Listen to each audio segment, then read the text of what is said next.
Welcome to ILTV's Insider. I'm Aaron Porras, and today we're taking a hard look at Israel's economy as we trudge through the ups and downs of the financial swings caused in large part by the coronavirus. Joining us to discuss is chair of the Jewish Economic Forum, Yonatan Pacifici, and senior economic specialist from Tel Aviv University, value creation expert, Dr. Alex Cohen.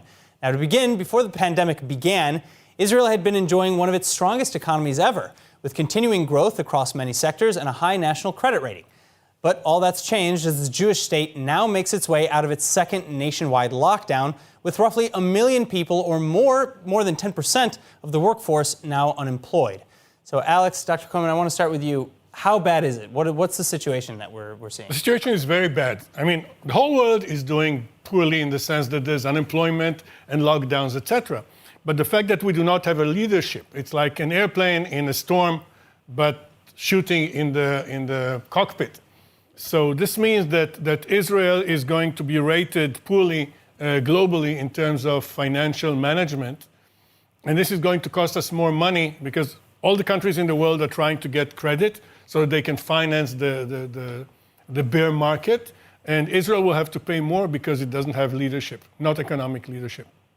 And so, you know, what's maybe a solution to that? What do we do about that? We change it. Well, we have a strategic economic problem and we have a tactical economic problem. The strategic economic problem is that Netanyahu cannot enforce selective shutdowns because he is so afraid of the religious population. And so he basically shut the whole country down, which does not make any sense and destroys a lot of businesses, particularly small businesses. And the tactical aspect is that the way they provide incentives, the incentives basically cause people to stay at home because if I get unemployment, why should I go work for the same amount of money? So rather than giving people coupons or paying employers so that people would go to work and the economy would restart, the incentives basically motivate people to sit at home. All right, so Yonatan, I want to bring you in. You know, do you agree that this is a result of mismanagement as opposed to, you know, act of God, so to speak? Act of God.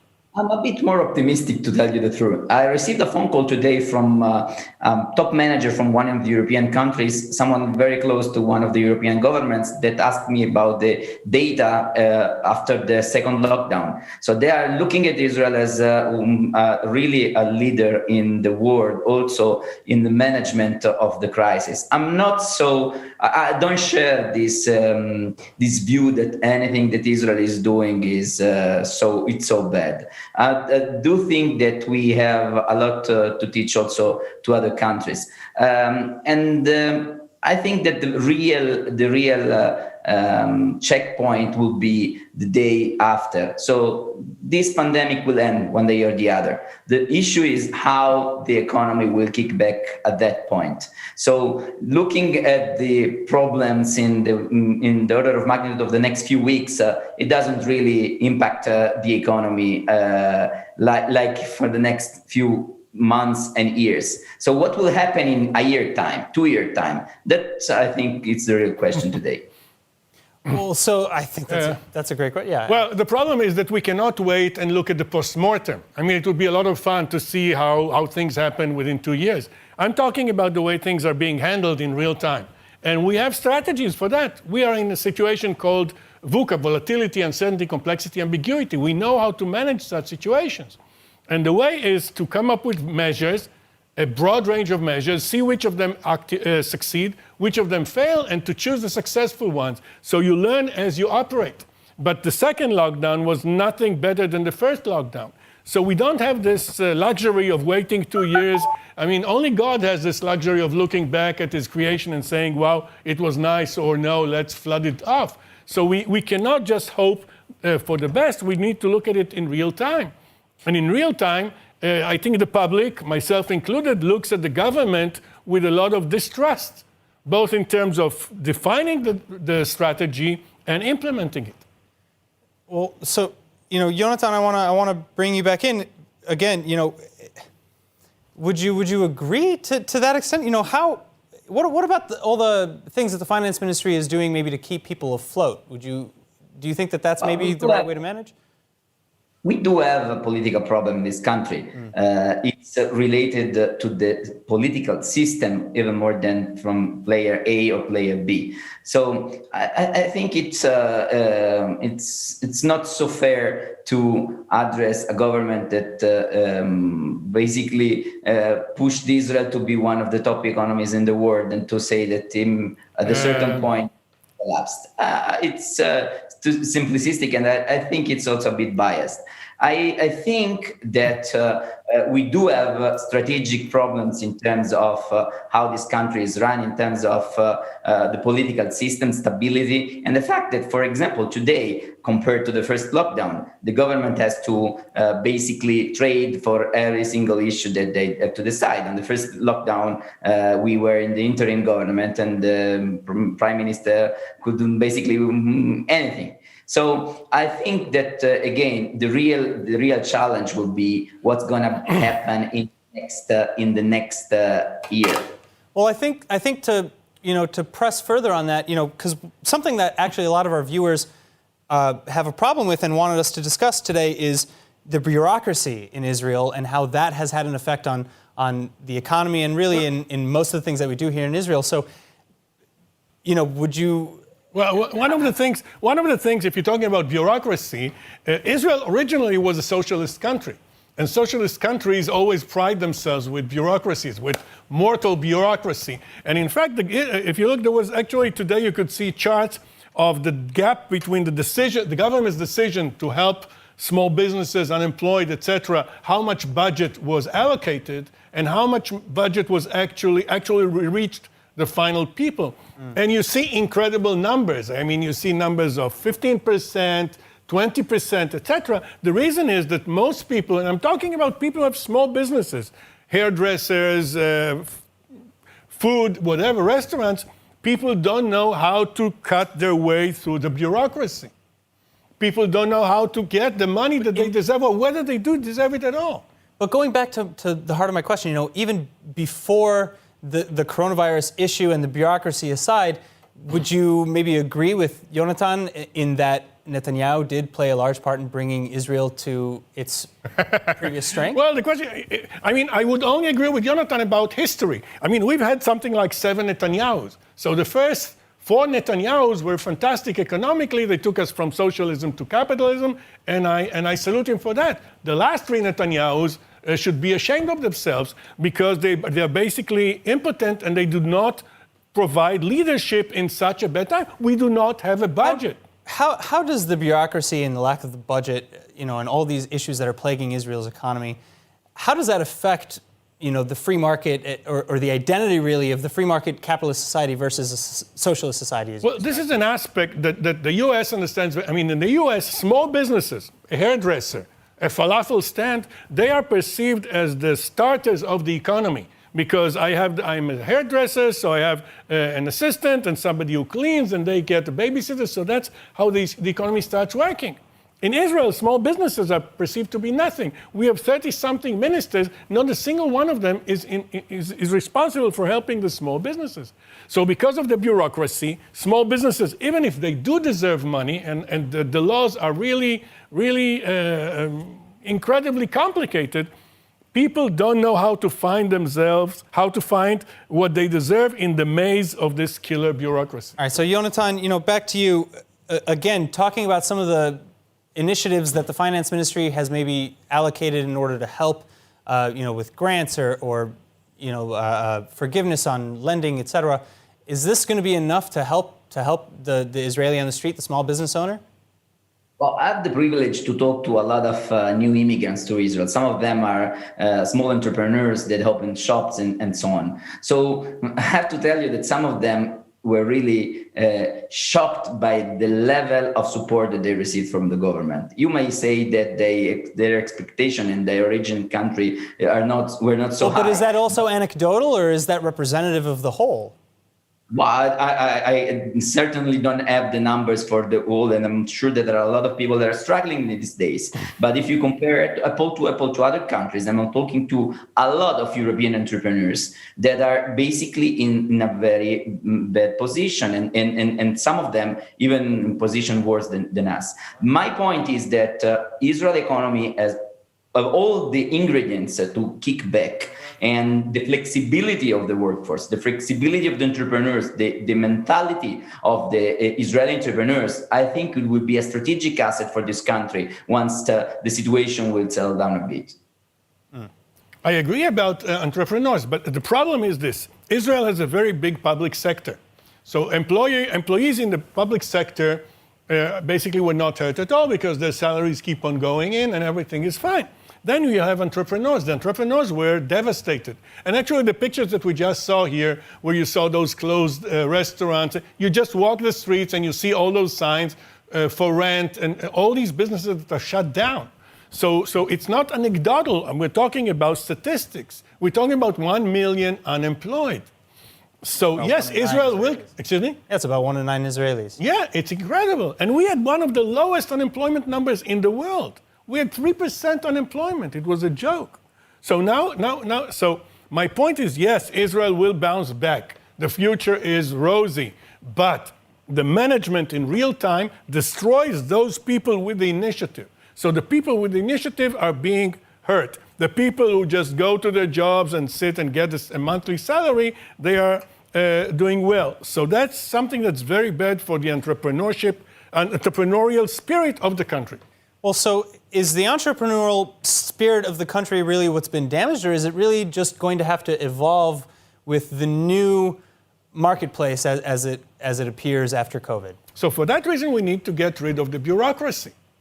You need to make it very easy for people to put a certain amount of money and open a business without having to go through this purgatorium of bureaucracy getting authorization that they're not using dangerous materials or whatever.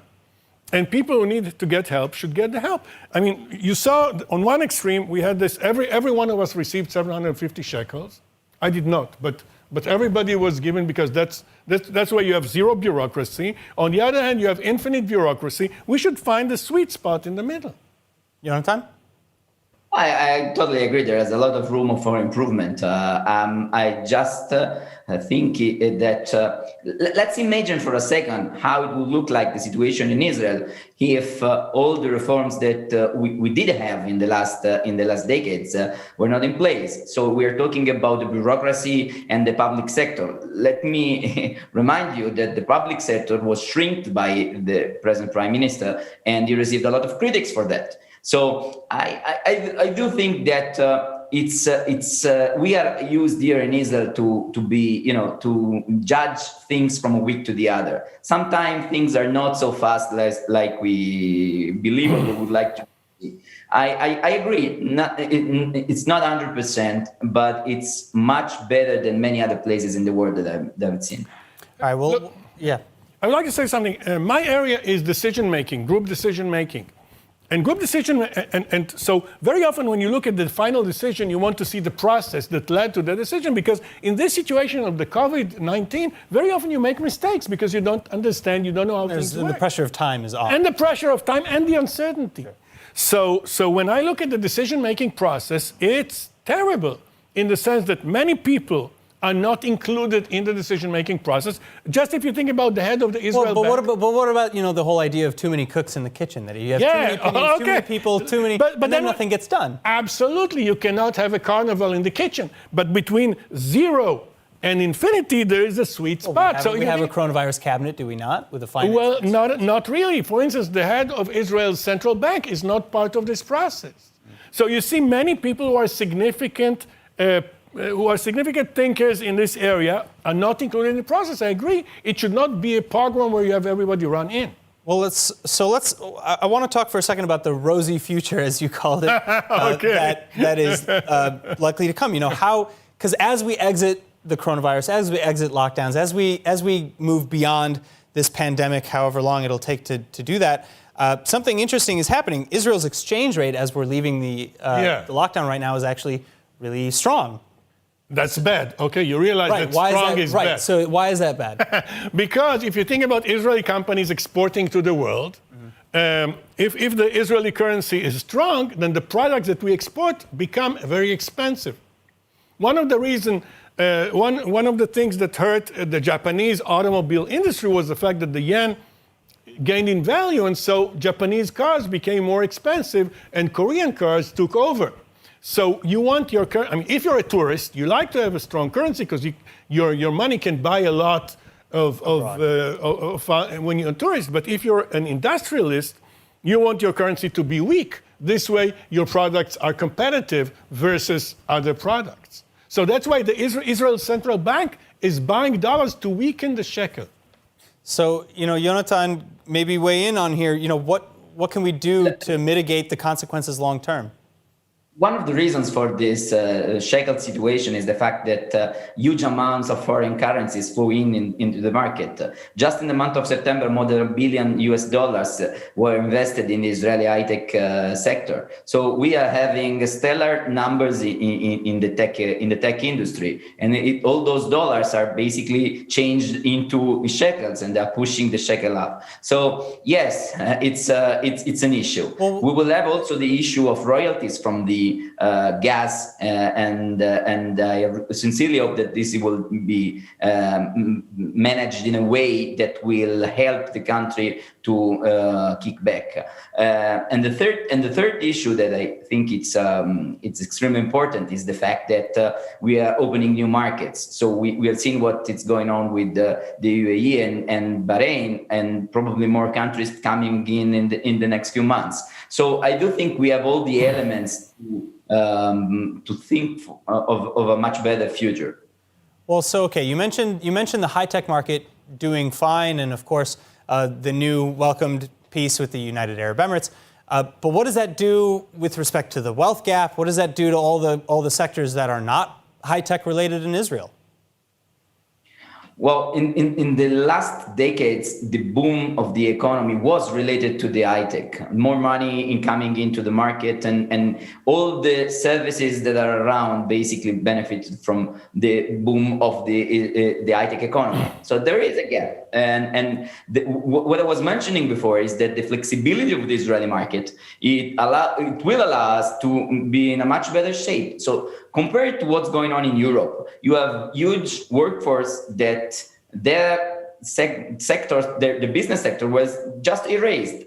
Israelis are used to change work, to change place of work, to change even activity. I spoke with a few friends in the last few days, and they completely changed their careers, and they're okay with it. They understand that their work, their job is not there anymore. So they are thinking, okay, what's next?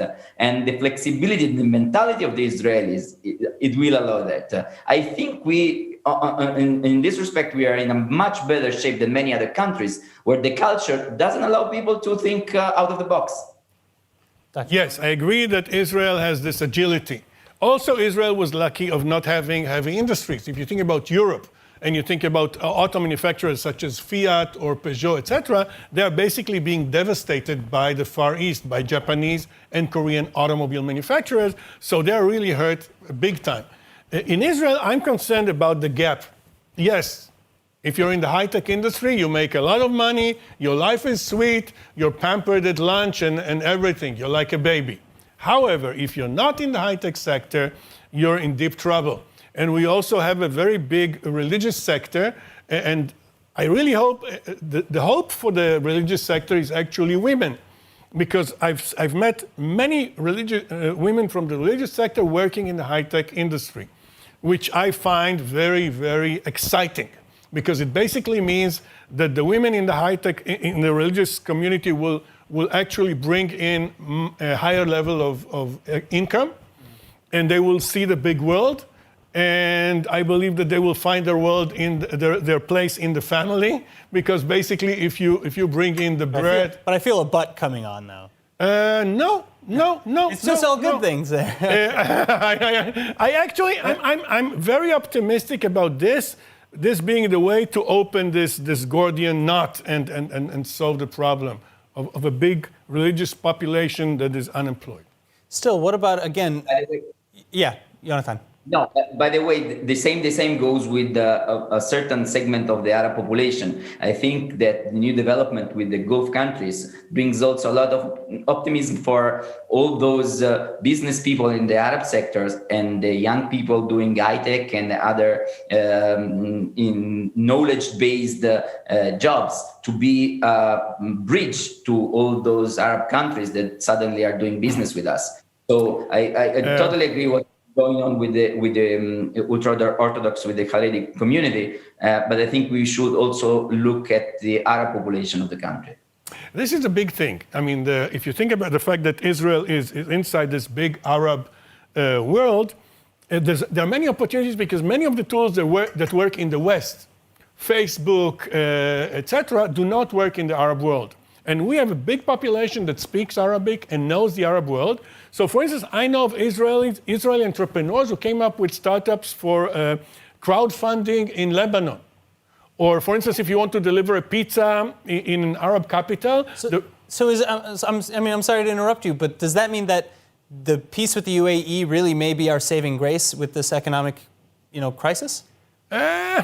Well, it's funny because there's a guy that I go to buy peanuts from, and he told me, we'll have all these UAE guys coming and buying peanuts. Yeah, visa waivers with an Arab country for the first time? I don't see I don't see all the airplanes bringing people from the United Arab Emirates to buy peanuts in Tel Aviv. I can see a few tourists there, but remember, it's a very small population. But I do believe that we can take advantage of this niche of understanding the Arab world and understanding technology and coming up with things that are tailored to the specific needs of this area. Yonatan, final comment? I totally agree. I think that we should look at this new diplomatic development, 1, 2, about the booming of the technology, and 3, about the energy and natural gas. And we do need to remember also the fact that we are entering agreements with the Europe with this new gas line. And I think that there is a lot of room to be optimistic. All right. Well, I think that leaving on an air of optimism, I think that might be the way to go. So, on that optimistic note, unfortunately, that is all the time that we have today. Thank you, Yonatan Pacifici and Dr. Alex Coman, for joining us. And tune in next time on Insider for more in-depth analysis on everything Israel. Also, if there's a topic that you want us to cover next, please let us know in the comment sections online. In fact, this topic today comes from a comment section. And finally, remember that for more news from Israel, follow ILTV on Facebook, like us on Instagram, and subscribe to our YouTube and Roku TV channels. I'm Aaron Porras. Thank you for watching.